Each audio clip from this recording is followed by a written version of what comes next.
Subjective history degree rank ഫയലാണ്. ഇതിൻ്റെ review ആണ് ഞാൻ പറയുന്നത്. ഇത് ഡീറ്റെയിൽഡ് ആയിട്ടുള്ളതാണ്. നമ്മളിപ്പോൾ ഡിഗ്രി ലെവൽ എക്സാംസൊക്കെ പ്രിപ്പയർ ചെയ്യുമ്പോഴത്തേക്ക് നമ്മൾ ഡീറ്റെയിൽഡ് ആയിട്ടുള്ള റാങ്ക് ഫയൽസ് ആയിരിക്കും മിക്കവാറും നമുക്ക് ഹെൽപ്ഫുൾ ആവുന്നത്. പക്ഷേ സാധാ റാങ്ക് ഫയൽസ് ഒക്കെ ആകുമ്പോൾ ജസ്റ്റ് ഒരു ഫാക്ട്സ് മാത്രമേ പറയുന്നത്. പക്ഷേ ഇതിനകത്ത് NCERT SCERT ഒക്കെ ഇൻക്ലൂഡ് ചെയ്തിട്ടുണ്ട്. ഇതിനകത്ത് ആദ്യം പറയുന്നത് ലോകചരിത്രമാണ്. ലോകചരിത്രം, ഇംഗ്ലണ്ടിലെ മഹത്തായ വിപ്ലവം, American revolution, French revolution, Russian revolution, Chinese revolution, അങ്ങനെ എല്ലാ കാര്യങ്ങളും ഇതിനകത്തുണ്ട്.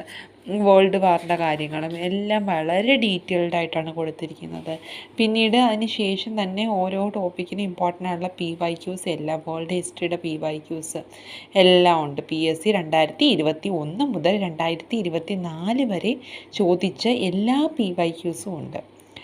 ഓക്കെ, സോ അടുത്തയാണ് കേരള ഹിസ്റ്ററി. കേരള ഹിസ്റ്ററി യൂറോപ്യന്മാരുടെ വരവ് അത് മുതൽ എല്ലാ രാജാക്കന്മാരുടെ ട്രാവൻകൂറിൻ്റെ നവോത്ഥാനം, എല്ലാ കാര്യങ്ങളും, സാമൂഹ്യ മത നവോത്ഥാന പ്രസ്ഥാനങ്ങൾ, കേരളത്തിലെ ദേശീയ പ്രസ്ഥാനത്തിൻ്റെ ആ കാര്യങ്ങളും എല്ലാം ഉണ്ട്. അപ്പോൾ കേരള ചരിത്രത്തിൻ്റെ സാഹിത്യ സ്രോതസ്സുകൾ, ഇതൊക്കെ ഭയങ്കര ഇമ്പോർട്ടൻ്റ് ആയിട്ടുള്ള കാര്യങ്ങളാണ്. ഇതിനെ പറ്റിയിട്ടൊക്കെ KSൻ്റെ PYQയിലൊക്കെ ചോദിച്ചിട്ടുണ്ട്. ഐക്യ കേരള പ്രസ്ഥാനം, അങ്ങനെ നല്ല ഡീറ്റെയിൽഡ് ആയിട്ട് തന്നെയാണ് കൊടുത്തിരിക്കുന്നത്. അതിന് ശേഷം PYQs ഉണ്ട്. ഇന്ത്യ ചരിത്രം തന്നെ, ancient India, medieval India, modern India, എല്ലാം കൂടി നമുക്ക് കൺസോളിഡേറ്റ് ചെയ്തിട്ട് നോക്കി, എല്ലാം കൺസോളിഡേറ്റ് ചെയ്തിട്ട് സാധാരണ ക്വസ്റ്റ്യൻ ആൻസർ എന്ന മോഡിലാണെങ്കിൽ ഇതിനകത്ത് ഡിസ്ക്രിപ്ഷൻ തരത്തിലുമുണ്ട് കാര്യങ്ങൾ.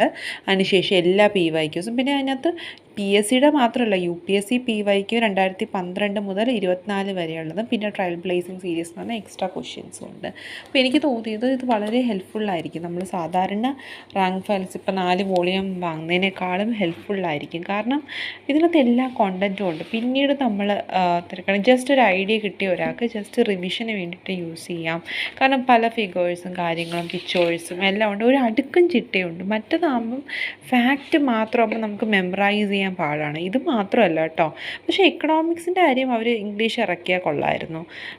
കോൺസ്റ്റിറ്റ്യൂഷനും Kerala governance and system of administration important ആയിട്ടൊക്കെ അതിൻ്റെ നെക്സ്റ്റ് വീഡിയോയിൽ ഞാൻ പറയാം. ബാക്കിയുള്ള ഞാൻ കോൺസ്റ്റിറ്റ്യൂഷൻ എക്കണോമിക്സ് ഒഴിച്ചു. ഇപ്പോൾ കോൺസ്റ്റിറ്റ്യൂഷൻ ഓൾറെഡി ലക്ഷ്മികാന്തിനകത്ത് തന്നെ ഉണ്ടല്ലോ എന്ന് വിചാരിച്ച് കോൺസ്റ്റിറ്റ്യൂഷൻ ഞാൻ ഓൺലൈനിൽ ഓർഡർ ചെയ്തില്ല, മീഷോയിലായിരുന്നു ഓർഡർ ചെയ്തിരുന്നത്. പക്ഷേ എക്കണോമിക്സ് ടെക്നിക്കൽ സബ്ജക്റ്റാണ്. പിന്നെ എനിക്ക് ബാക്ക്ഗ്രൗണ്ടും കൂടി ഉണ്ടായതുകൊണ്ട് അതിൻ്റെ ആവശ്യമില്ല എന്ന് എനിക്ക് തോന്നി. പിന്നെ ഇപ്പോൾ എന്താ പറയുക, പല ടേംസിലും വരുമ്പോൾ പിന്നെ നമുക്കൊരു കൺഫ്യൂഷൻ വരും. കാരണം എക്കണോമിക്സ് പൊതുവെയുള്ള ടെക്നിക്കൽ സബ്ജക്ട്സുകൾ നമ്മൾ ഇംഗ്ലീഷ് സോഴ്സസ് ആയിരിക്കും മിക്കവാറും നല്ലത്. അല്ലെങ്കിൽ നമുക്കത് മലയാളം പോലെ വായിച്ചെടുക്കുമ്പോൾ ആ ഒരു കറക്റ്റ് മീനിങ് കിട്ടത്തില്ല.